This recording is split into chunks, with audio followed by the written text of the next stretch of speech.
Bueno, buenas tardes, Diego, ¿cómo estás? Buenas tardes, muy bien, acá acompañando la tarde con unos buenos mates. Ay, qué bien, ahí está fresquito, está lindo para tomar mate.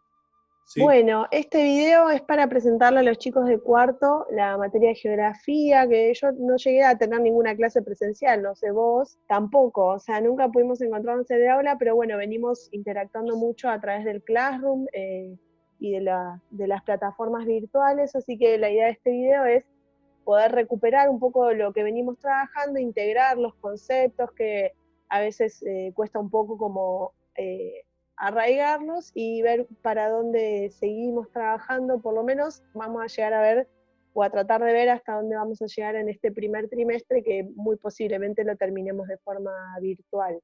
Así que si te parece, Diego, vamos a repasar un poco lo que estuvimos trabajando hasta hoy, que ya llevamos casi un mes y medio de laburo. Buenísimo. Bien, empezamos con lo que es el enfoque de la asignatura, de la materia. La materia se llama Geografía Mundial en el contexto de un mundo globalizado, del mundo contemporáneo.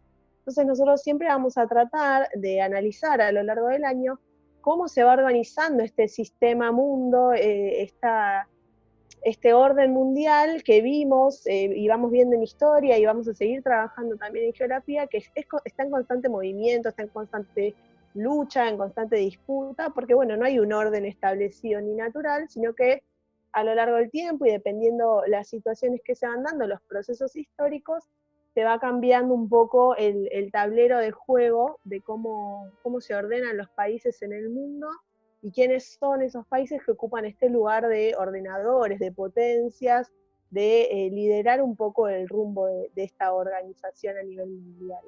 Y así como vamos a tratar de tener un panorama mundial, siempre vamos a tratar de anclarlo desde una perspectiva latinoamericana y desde una perspectiva de Argentina, entendiéndonos como país insertos en una región con una identidad cultural propia, vamos a tratar de ver cómo este sistema mundo afecta a las situaciones geopolíticas que vamos atravesando como país y como región también.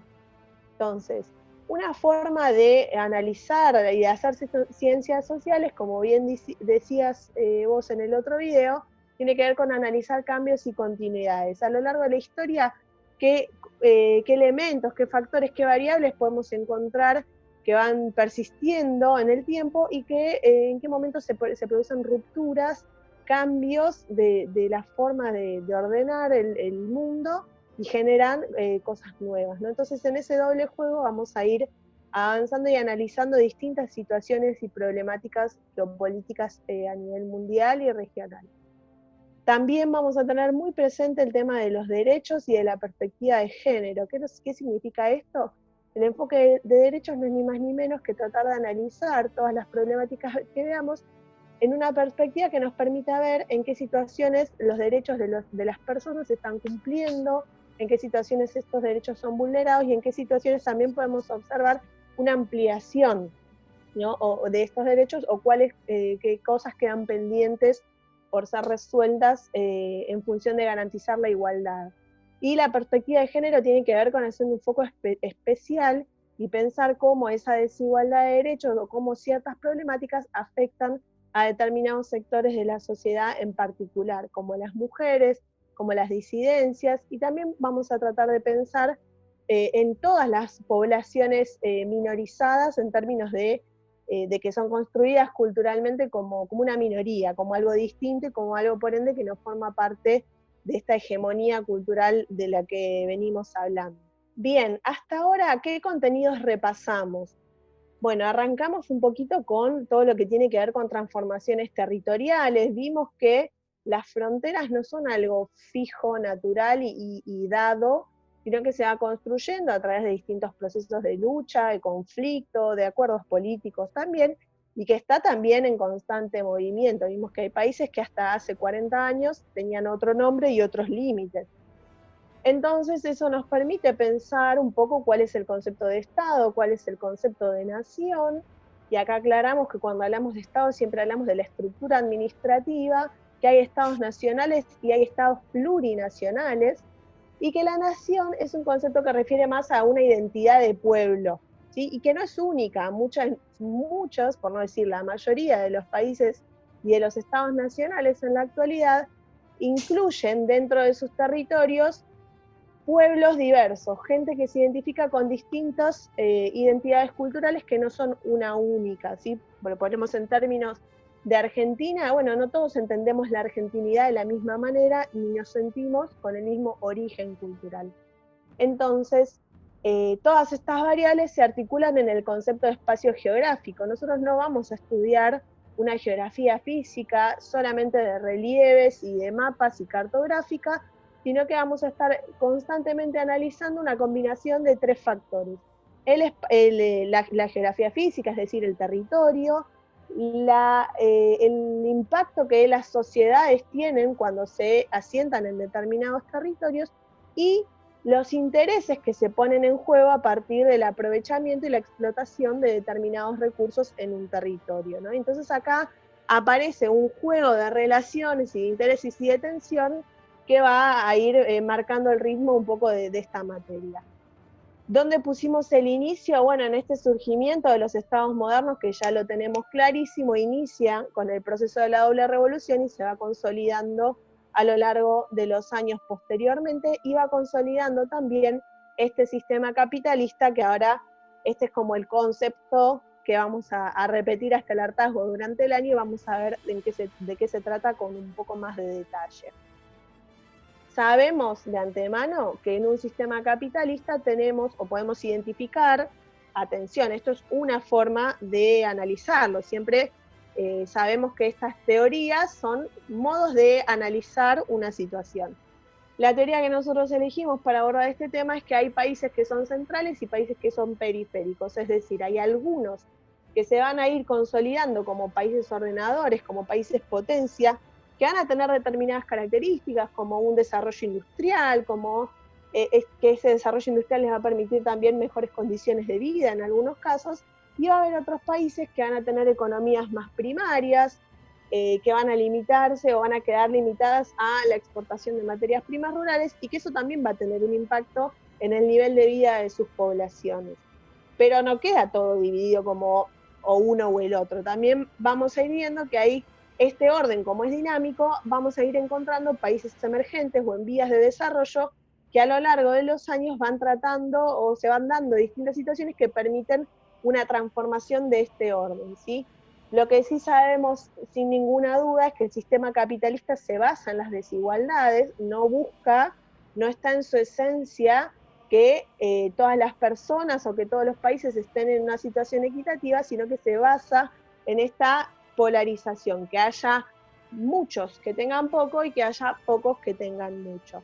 Entonces ahí es donde nosotros vamos a discutir cuál es el rol de los estados y del Estado frente a este sistema del que pareciera que no hay salida, o no sé, esa es una pregunta que también podemos charlar en un ratito. Y también vimos un poco de lo que es modos de producción dentro del sistema capitalista, que por ahí esta es la parte más divertida porque nos metemos en las fábricas y en los talleres y vemos cómo se va organizando la producción con el objetivo de aumentar la productividad, es decir, obtener una mayor ganancia con el menor costo posible y en el menor tiempo posible.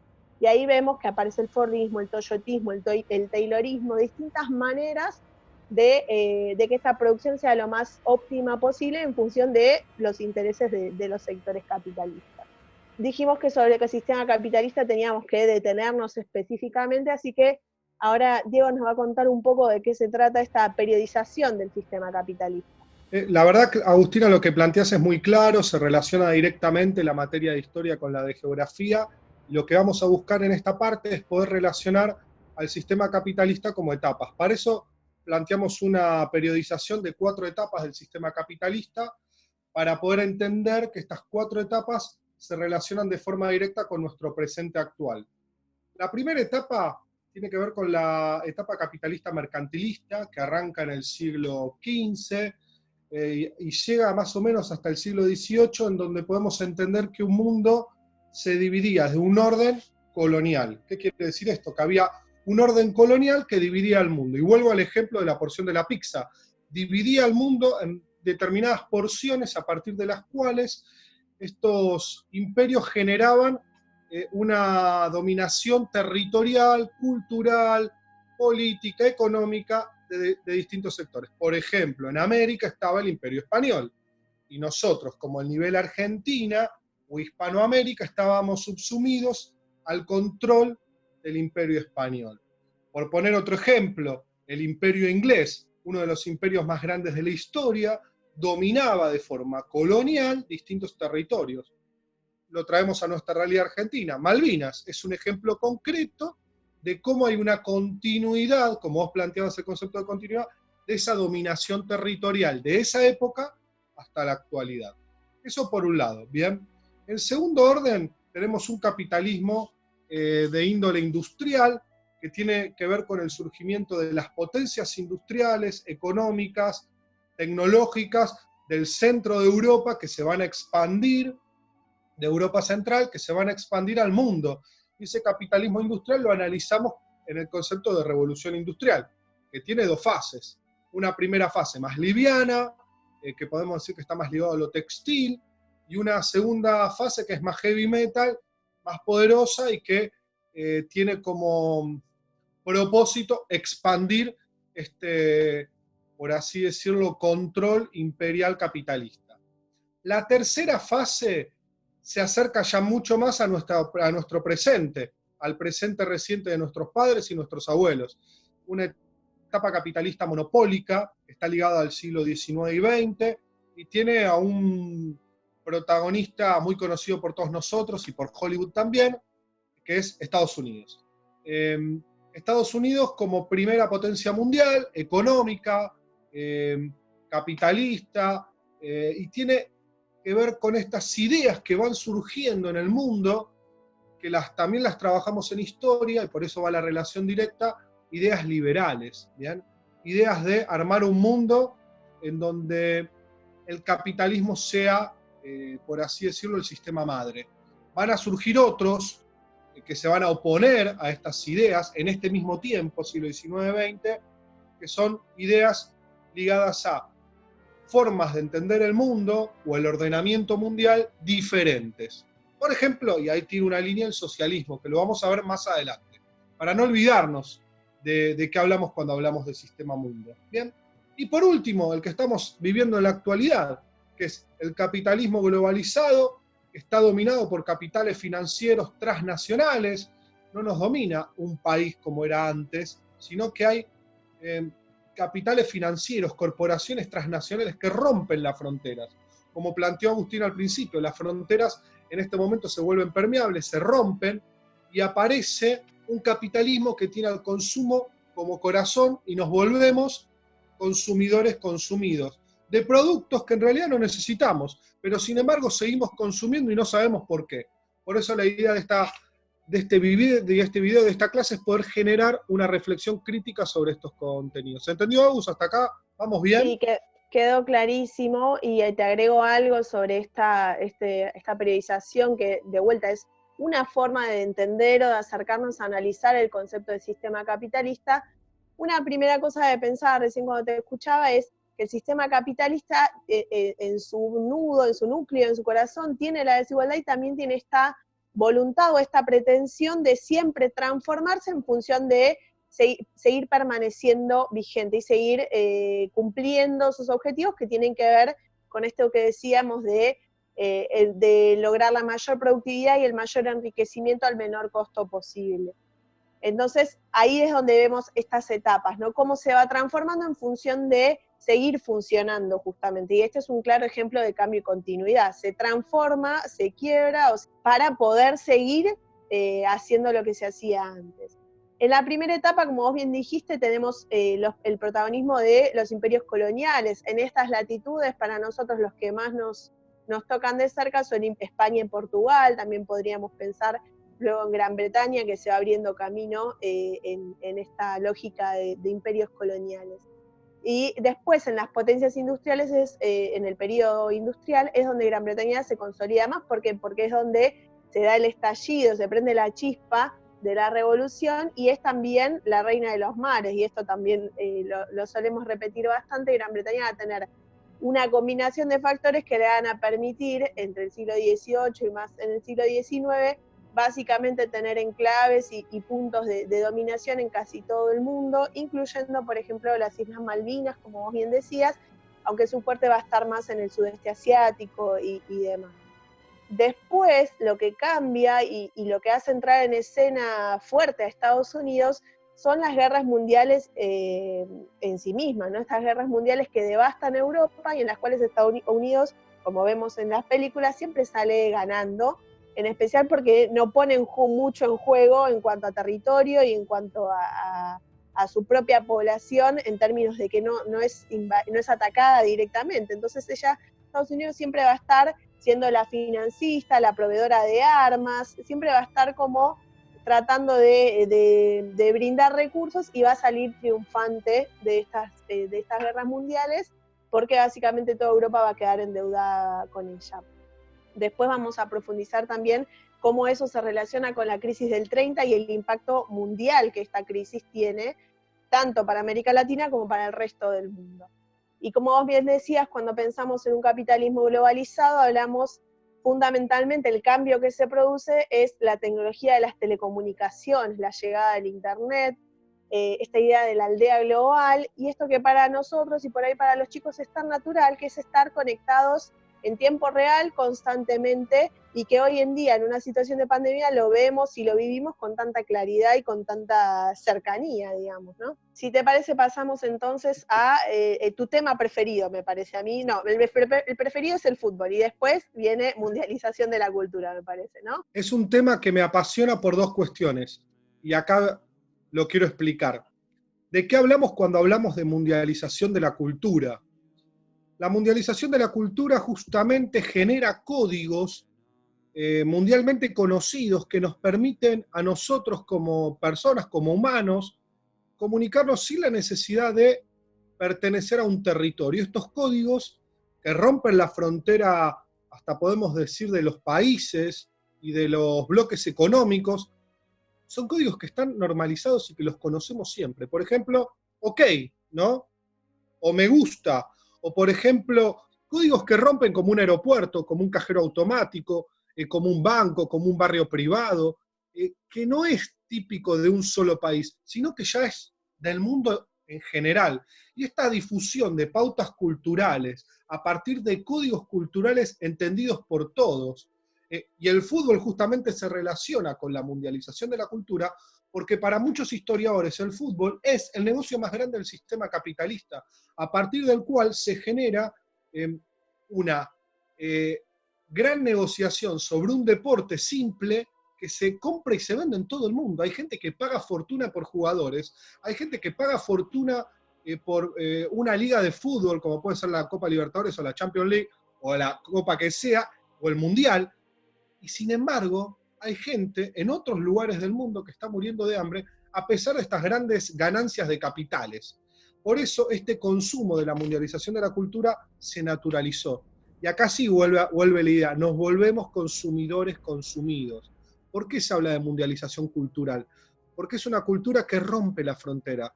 El año pasado viví una experiencia muy linda en el Don Bosco, que fue participar como oyente, a usted cuento, del campeonato de freestyle que hicieron los chicos. Para mí fue una experiencia súper enriquecedora, aprendí un montón de ellos, de sus culturas.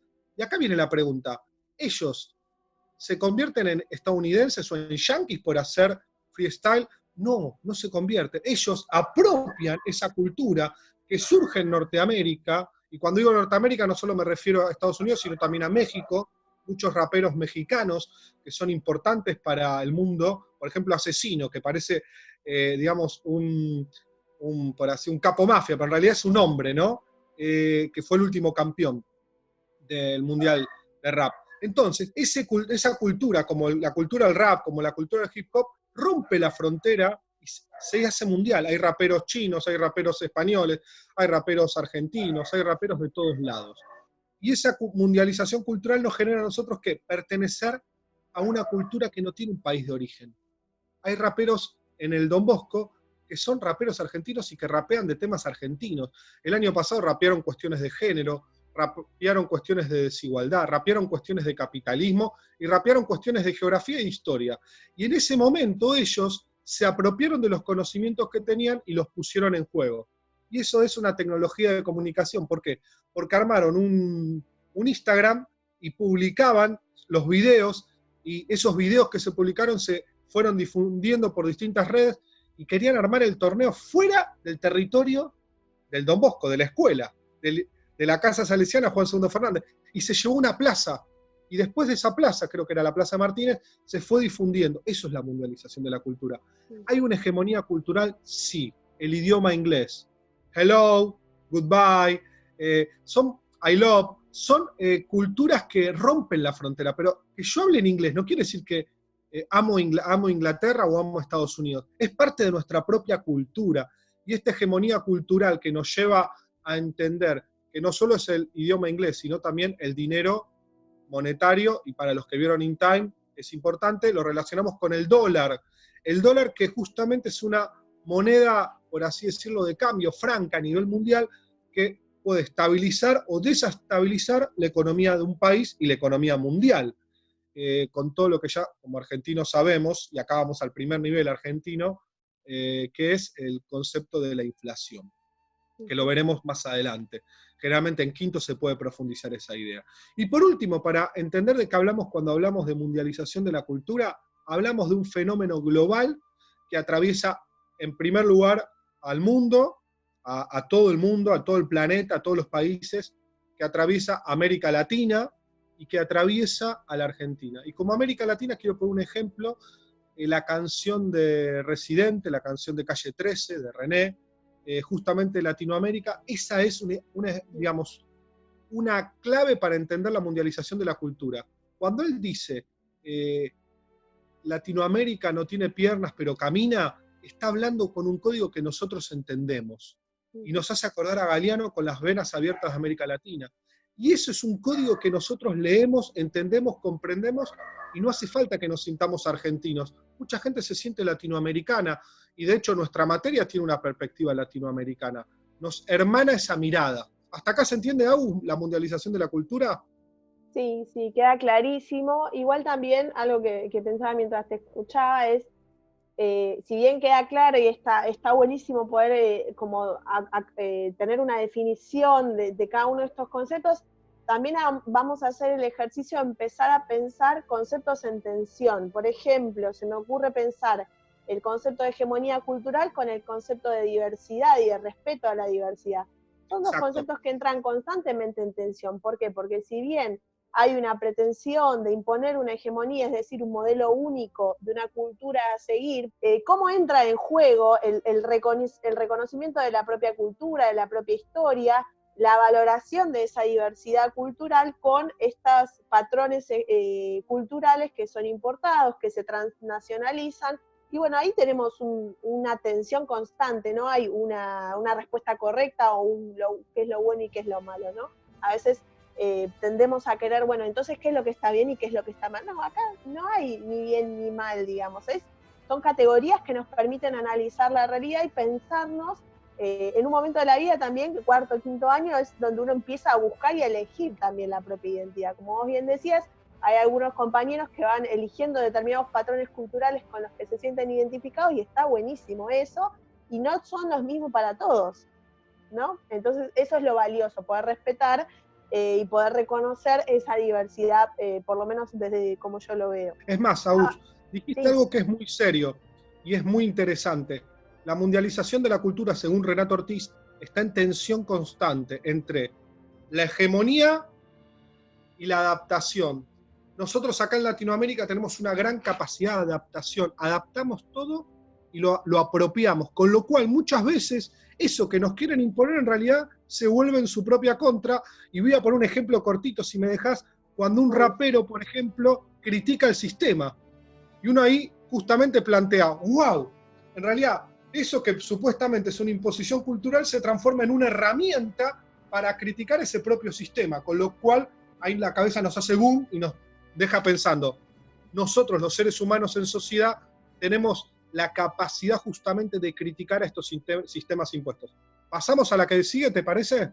Sí, dijiste otra palabra clave, esta capacidad de criticar, el pensamiento crítico, que tiene que ver con no copiar y pegar, con no repetir como loritos, sino aprendernos la lección de memoria, sino incorporar estas categorías que nos permiten analizar y tratar de forjar un pensamiento propio, una mirada propia, y criticar a veces no necesariamente tiene que ser de forma destructiva, bardear, no son lo mismo, ¿no? Criticar tiene que ver con poder discutir, che, esto me parece que está bueno, esto no me cierra, y poner en diálogo distintas formas de analizar. Vamos Brillante. a lo que estuvimos trabajando hasta ahora, y es donde vamos a hacer foco en lo que queda del trimestre, ¿no? Porque todas estas categorías, sistema capitalista, globalización, todo esto, parece que lo tenemos re claro, los chicos en tercero con el profe Nico lo trabajaron un montón en ciudadanía, pero siempre no sé si a vos te pasa cuando dicen, che, bueno, pero entonces, ¿qué es la globalización? ¿Qué es el sistema capitalista? Y ahí uno empieza como a pedalear porque no terminás de cerrar una definición de cómo lo explicarías, ¿no? Entonces, hay algunos conceptos que tienen que formar parte de esta definición y que los pusimos como pistas y que es lo que intentamos trabajar en lo que va del trimestre, ¿no? Esta idea del imperialismo, por ejemplo, de estos países o estas culturas que buscan imponerse sobre otras. El imperialismo tiene esa característica, la imposición y el sometimiento de una cultura, un país por sobre otro. Y ese imperialismo necesariamente está pensado desde una mirada de superioridad. Si yo pienso que puedo someterte a lo que yo creo que es lo mejor, es porque pienso que yo soy superior a vos. Eso no es indisociable, digamos, ¿no?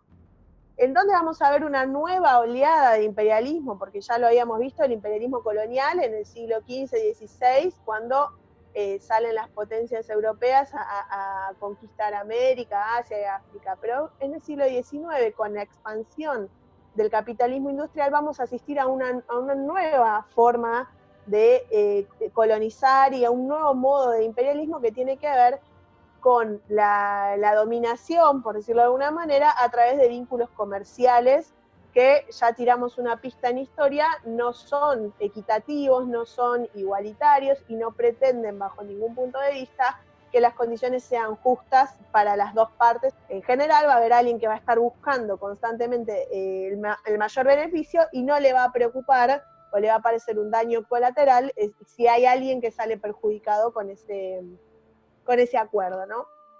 Entonces, vos bien hablaste hace un rato de la segunda revolución industrial y la última clase que los chicos vieron, pudieron ver un videíto sobre los avances tan importantes que se producen en esta segunda revolución industrial, que son más cercanos quizás a nuestro modo de vida en la actualidad. En función de dónde se vayan dando esos avances, son estos lugares, estos países que se van a convertir en potencias industriales que van a salir con una mirada imperialista a ocupar determinadas zonas del mundo.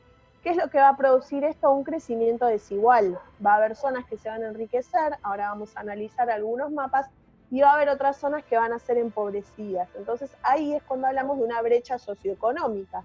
Si hay alguien, como dijimos antes, hay algunos que tienen mucho y hay muchos que tienen poco, ahí hablamos de una brecha, ¿sí? De una distancia que es creciente en esta lógica capitalista.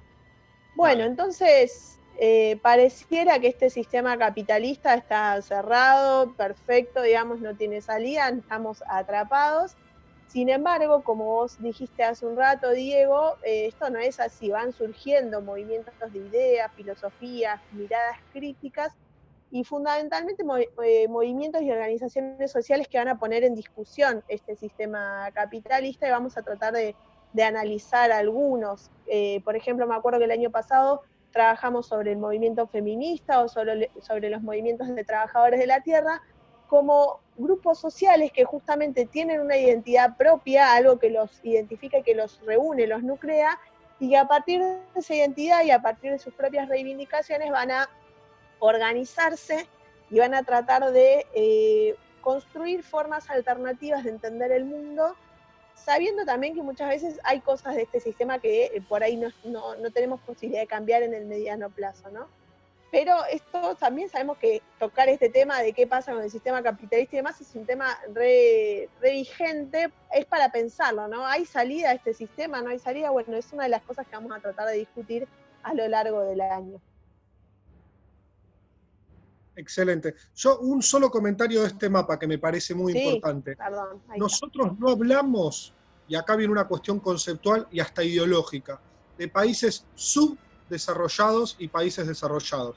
Porque justamente el concepto subdesarrollado es como planteabas vos, Agustina, en un principio, es como el concepto subnormal, un concepto de sumisión. Nosotros planteamos países centrales, países periféricos y países en vía de desarrollo. Es una mirada diferente, es una mirada de que ese país tiene las condiciones y las posibilidades y es viable que se convierta en un país, por así decirlo, que pueda desarrollar sus características. Por ejemplo, acá hay países que uno plantea y dice, aparece Brasil, aparece Argentina, aparece China, aparece Sudáfrica. Esos países que tienen distintos niveles, tienen la capacidad de convertirse en países, por así decirlo, centrales. ¿Por qué? Porque las condiciones están dadas, como vos planteabas. ¿Se entendió este concepto? Me parece importante plantearlo y también nosotros ser honestos intelectualmente con ustedes, Obvio. estudiantes, para que esta es nuestra mirada, nuestra perspectiva y desde donde partimos. No hablamos de países subdesarrollados, hablamos de países en vías de desarrollo. ¿Se entendió, Aus? Exactamente. Bien. Sí, perfecto.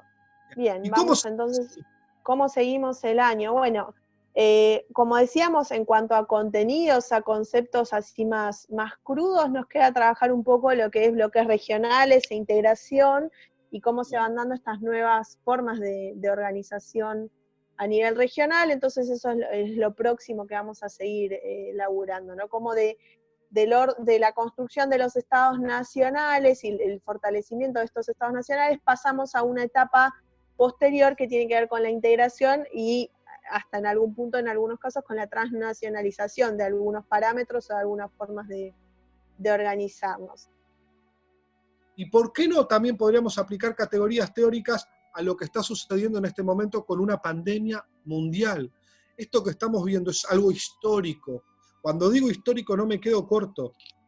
Nunca en la historia de la humanidad, en el siglo XXI, sucedió lo que está sucediendo en este momento. En el siglo XXI, o sea, tenemos 20 años del siglo XXI, es un siglo nuevo, estamos atravesados por tecnologías nuevas, bien, telecomunicaciones que nos permiten comunicarnos al instante con cualquier persona que esté en cualquier lugar del mundo. Podemos hacer esta teleconferencia con un montón de personas que simplemente tienen que tener acceso a Internet, no a US. Pero si no tienen acceso a Internet, quedan fuera, quedan al margen, quedan separadas de esa accesibilidad. Bueno, si querés podemos ir cerrando ya esta clase. Vamos a volver a encontrarnos seguramente ya sea en el Classroom, a través de un video, bueno, iremos viendo la manera. Ojalá este video haya sido claro, les haya servido y les haya ayudado para entender los conceptos que venimos trabajando.